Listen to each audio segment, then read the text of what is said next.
It is great news to be in the presence of the Lord.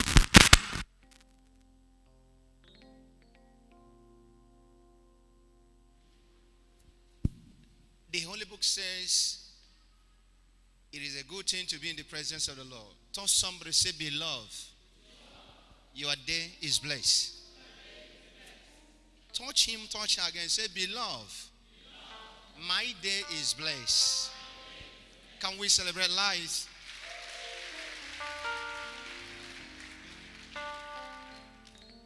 The love of God is still the same yesterday, today, and forevermore.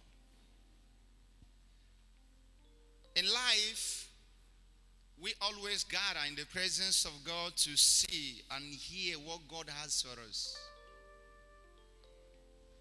But I have to let you know this,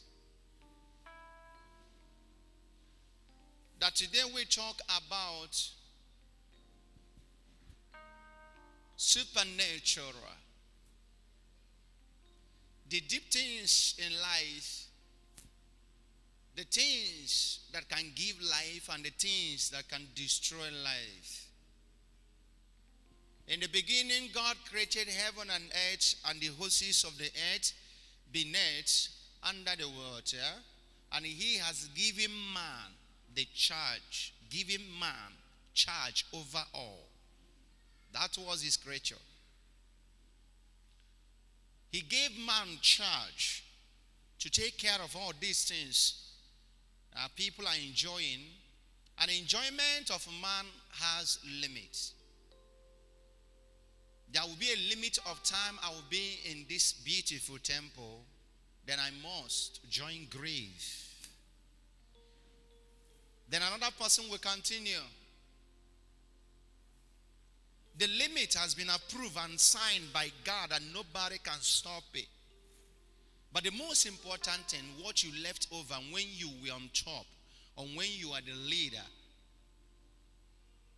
The wise man called what we left behind legacy. The legacy is what the upcoming can carry on. Without legacy, the upcoming, they will come on board and they will suffer to build up legacy.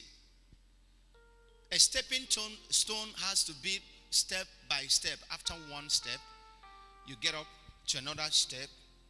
You move up to another step. Watch how I come down from the altar. That is what legacy. That today, maybe I have learned these stones as legacy. So there is a stepping stone to move forward to establishment of life. But if there is none, a stepping stone, anybody that will come on board after my life will find it so difficult to create the steps. That's the stones of future. And if you managed to climb up, then to come down, meaning you must jump down. You may break your bones. To climb up is another thing, the strength. So this is how our resources diminish in the society and country where you find thyself. The resources that God has blessed, which was not given by any man, the product is of the Lord in the beginning, and has given man in charge to take care of it.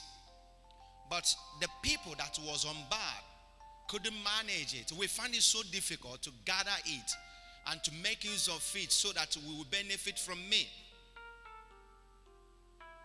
So when you hear about bad government simply means he or she that was there couldn't make it happen.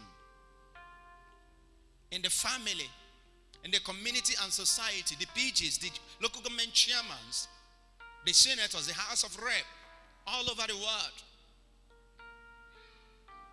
The beginning of the resources that God has given into a man, he said, have dominion, is what we are lacking in our land. What you have, you cannot assess it. Why? The beginning of life, in that dimension of life, say, God has given you this. but you are lacking it. You don't have the access of the product or the resources or the blessings that God has given to you. In marriage, so many wife and husband, you looking at your wife as your own wife, husband as wife, but you are looking at her, but you don't have the access to your wife. You don't have the access to your husband. But outside, I say he has a wife, she has a husband, but you don't have the access. What is the cause of that? The management of the marriage are weak. They are messing it up. So the legacy is not there. Then children will perish. Children will scatter. This is what we say. So in life, all these things we are suffering today in business you are doing, you have not started already. You just start business and you start giving out. Because you want your people to recognize you that you are doing something. You have not started. You have not established it. You have not get that strength, financial strength. You engage yourself in so many clubs. You have not begun. You have not started.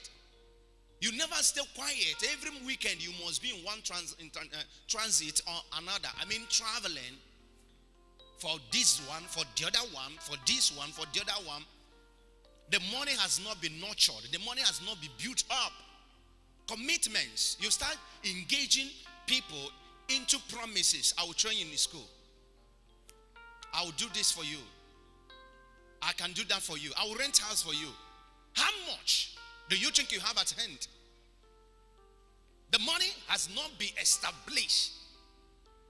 But the responsibility of that little financial, the little money you have, cannot even take care of all these promises you are engaging yourself.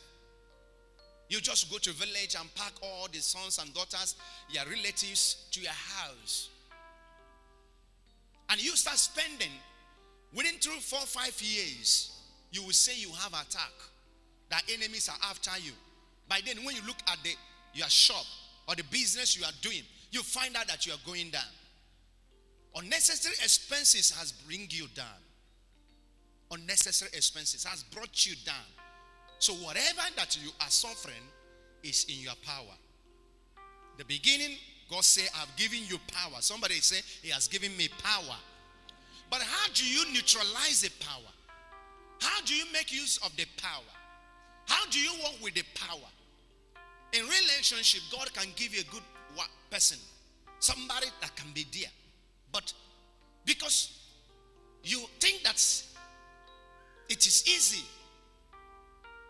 to see every good person around you, but you never sit back and think the past life of yours, that you have met many people, where are they today? For you to stand and be honest and manage that power or the connection or the relationship that God has given to you, you mess it up. When you mess it up, you say that your enemies are after you. If you don't open door for enemies, they will not come. But when you open door for your enemies, they must come. I don't know what I'm telling somebody. So I'm taking you to the Holy Book now, the book of Galatians, chapter 6. I read verse 7 and 8. The book of Galatians, chapter 6, verse 7 and 8. Are you there? If you are there, you say something. I'm not hearing you say it. Now, the book of Galatians, chapter 6, verse 7 and 8. It said, be not deceived. God is not mocked. For whatsoever a man soweth, that shall he also reap. Verse 8. For he that soweth to his flesh shall of the flesh reap corruption. But he that soweth to the Spirit shall of the Spirit reap life. Life what? Everlasting. Somebody say it. Life. Life. Life. Let me talk about life everlasting before I proceed. What is life everlasting? Legacy. Somebody say legacy. You know, when I'm talking about life everlasting, some people think that he's going to heaven. There's something about Christians. Everybody wants to go to heaven. Some people say they have duplex in heaven. Some people say they have quarters in heaven. They have estates in heaven. Listen, heaven is not like earth. Heaven belongs to God. That's what Holy Book say. But the earth is given to man. So let's talk about that now. Everlasting. Now, everlasting, simply what I told you before. The plans you have in business. Then you start nurturing and building that little capital. You know, some people are so stupid and jealous of themselves and greedy of themselves. You have opportunity to acquire little. You never acknowledge that little. That many, dozens, thousands, they don't have the access of that little you have. And you see that little that is not enough to use for business. Then that little you have, you just mismanage it because you are expecting bigger.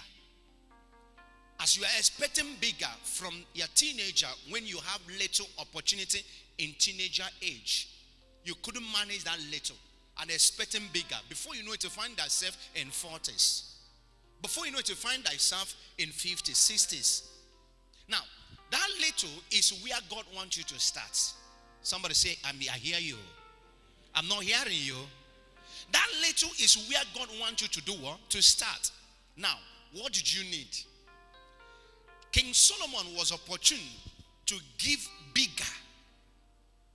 Bigger. He was opportune to have access of bigger. When he looked at the